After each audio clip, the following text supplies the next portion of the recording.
Fəthül Mübin. Şəhidin dostları.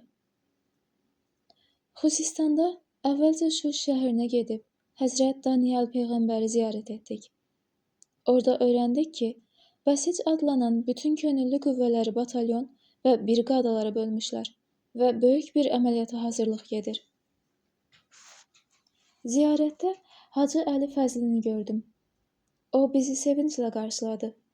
Hacı Əli canlı qüvvənin bölgüsü haqda məlumat verib, bizi özü ilə Əl-Məhdi briqadasına apardı. Orada bir neçə Bəsic və bir neçə ordu batalyonu vardı. Hacı Hüseyn Əndərzqu dəstəsinin uşaqlarını da batalyonlara böldü. Onların çoxu batalyonların kəşfiyyat bölüklərinə başçılıq edirdilər. Rıza Qudini bir batalyona düşdü. Cavad Əfrasiyabı digərinə. İbrahim isə başqa birinə. Hazırlıq işləri çox tez başa çatdı. Korpusun kəşfiyyatçı uşaqları aylar idi orada işləyirdilər. Düşmən işğalı altındakı bütün bölgə öyrənilmiş, hətta İraq ordusunun zirehli briqada və batalyonlarının yerləşdiyi yerlər də müəyyən edilmişdir. Beləliklə, 21 mart 1982-ci il tarixində Ya Zəhra parolu ilə Fəthül Mübin əməliyyatı başlandı. Həmin gün axşamüstü batalyon komandirlərini və komandir müavinlərini əməliyyat bölgəsinə apardılar. Ərazini və hücum tarzını uzaqdan izah etdilər. Əməliyyatın ən çətin hissələrindən biri də Əl-Məhdi briqadasının batalyonlarına tapşırıldı. Martın 21-də qrup çağı yaxınlaşanda şəxsi heyətdə fəallıq artdı. Namazdan sonra isə hərəkət başlandı. Mən bir anda İbrahimdən ayrılmırdım. Nəhayət, bizim batalyonumuz da yola düşdü, lakin bəzi səbəblərdən onunla mən gecə saat 2-də yola düşdük. Gecə qaranlıqda batalyona çatdıq. Yolda oturmuşdular. İbrahim soruşdu. Burada nə edirsiniz? Siz düşmən mövqeyinə hücum etməlisiniz. Dedilər. Komandirin əmridir. İbrahimlə irəli getdik. O, komandirə dedi. Uşaqları nə üçün bu düzənlikdə saxlamısınız? İndi hava işıqlanacaq. Burada gizlənməyə yer yoxdur. Düşmənin düz gözü önündəsiniz. Komandir dedi. Qarşıdakı sahə minalanıb. Aramızda da mina təmizləyən yoxdur. Qərargahla əlaqə saxladıq. Gəlirlər. İbrahim dedi. Gözləmək olmaz. Sonra üzünü uşaqlara tutub dedi. Canından keçməyə hazır olan bir neçə könüllü mənimlə gəlsin. Yolu açaq. Uşaqların bir neçəsi onun ardınca qaçdı. Onlar minalanmış sahəyə girib ayaqlarını sürüyə-sürüyə irəliləməyə başladılar. Mat-müəttəl İbrahimə baxırdım.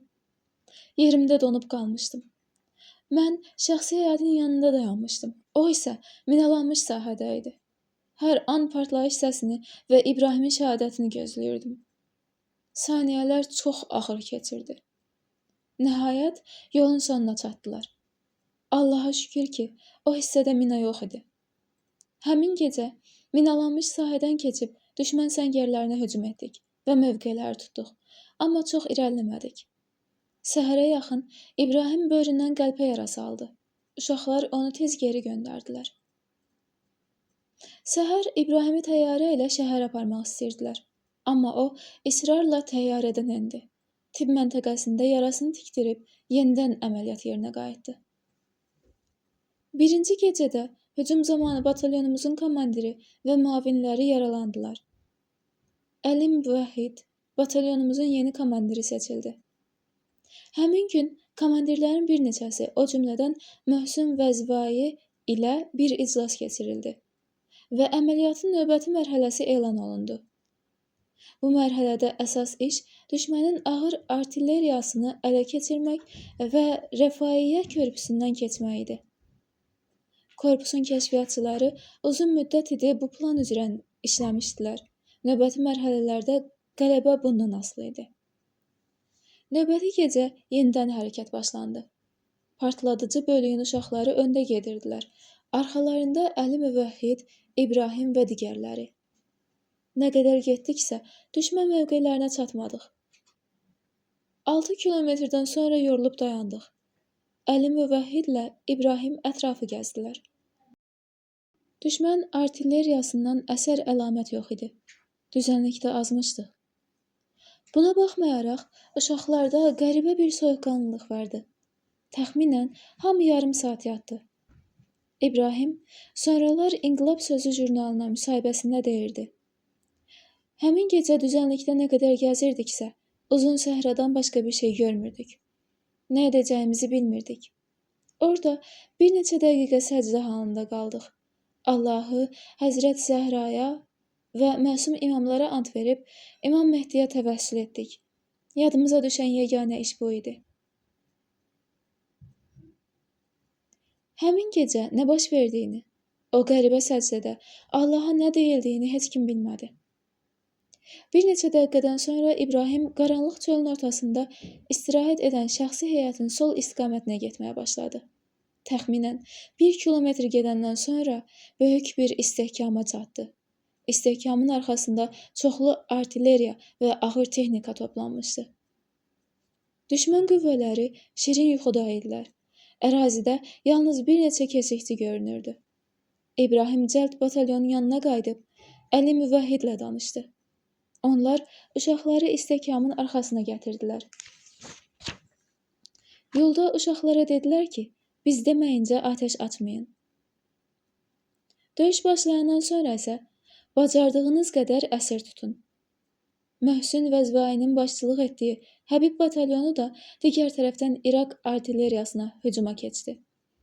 Həmin gecə uşaqlar Allahu Akbar şüarı ilə başlayan qısa döyüş ərzində bütün topxananı ələ keçirdilər və çoxlu əsir tutdular. Artilleriyanın ələ keçirilməsi İraq ordusuna Xuzistanda ciddi problem yaratdı. Uşaqlar top lülələrini dərhal düşmən tərəfə çevirdilər. Lakin artilleriyaçılar olmadığına görə onlardan istifadə olunmadı. Topxana ələ keçirildi. Biz də onun ətrafında təmizləmə işlərinə başladıq. Bir neçə dəqiqədən sonra İbrahim bir İraq zabitini gətirib batalyonun uşaqlarına təhvil verdi. Ətrafda gəzişəndə mənə doğru gəlməyə başladı. Yazıq bu bölgələrin azad olunduğunu bilmirmiş. Dedim ki, təslim ol. O isə mənə hücum etdi. Silahı yox idi. Mən də onunla güləşib yerə yıxdım. Sonra qollarını bağlayıb sizə gətirdim. Sübh namazını topxananın ətrafında qıldıq. Dəstək qüvvələri gələndən sonra yolumuza davam etdik. Hələ önümüz tam təmizlənməmişdi. Birdən 2 düşmən tankı göründü. Bizə doğru gəlirdilər. Amma birdən dönüb qayıtdılar. İbrahim cəld onların arxasınca qaçdı. Birinin üstünə hoppanıb üstündəki qapını açdı və ərəbcə nəsə dedi. Tank dayandı və içindən bir neçə nəfər enib təslim oldu. Hava hələ işıqlanmamış, şəxsi heyət yenidən nizama salındı və irəliyə doğru yola düşdük. Yolda İbrahimə dedim. Fikir verdin ki, biz topxananın arxasından düşmənə hücum etdik? Təəccüblə dedi. Yox, necə yəni? Düşmən irəliyə çoxlu qüvvə toplayıb bizi gözləyirmiş. Lakin Allah istədi ki, biz başqa yolla gələk və topxananın arxasından hücum edək. Buna görə bu qədər əsir və qənimət götürə bildik. Digər tərəfdən onlar gecə saat 2-yə qədər hazır vəziyyətdə imişlər. İstirahətə başlayandan sonra biz hücuma keçdik. Yenidən əsirləri toplayıb uşaqların bir qismi ilə geri yollandıq. Özümüz isə digər şəxsi heyətlə birgə əməliyyatın son mərhələsini yerinə yetirməkdən ötürü irəliyə yola düşdük.